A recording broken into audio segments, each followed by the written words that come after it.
In 1984, there lived an old widowed lady by herself in a 2-story house who was completely immobile and bound to her wheelchair.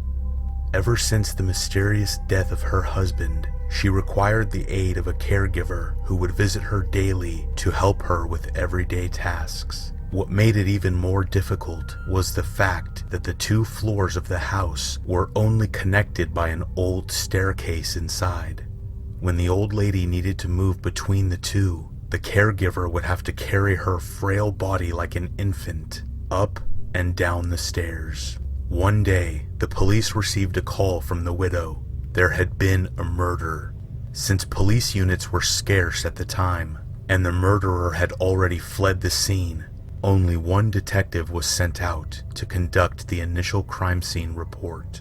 He arrived to see the caregiver's body splayed out on the floor, with her vocal cords ripped out in a pool of blood on the first level of the house, with the old lady atop the staircase in her wheelchair, watching him, still and silently, seemingly in shock.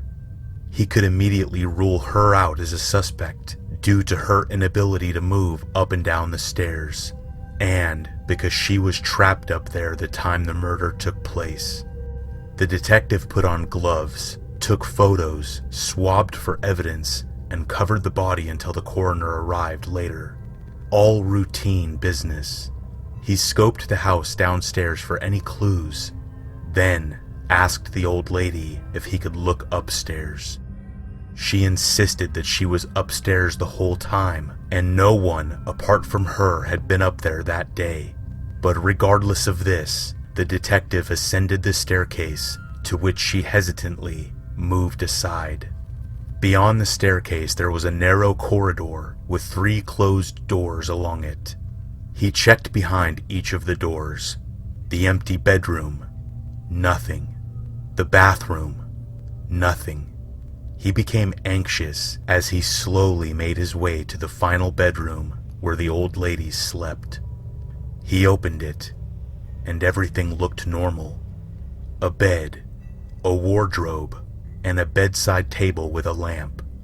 He checked every wall of the room in horror, as it was not what he discovered, but it was what he didn't discover that made him stop dead in his tracks and slowly reach for his gun in its holster. It was a detail so minor that they had completely overlooked it on the last investigation of the husband's death. There was no phone upstairs.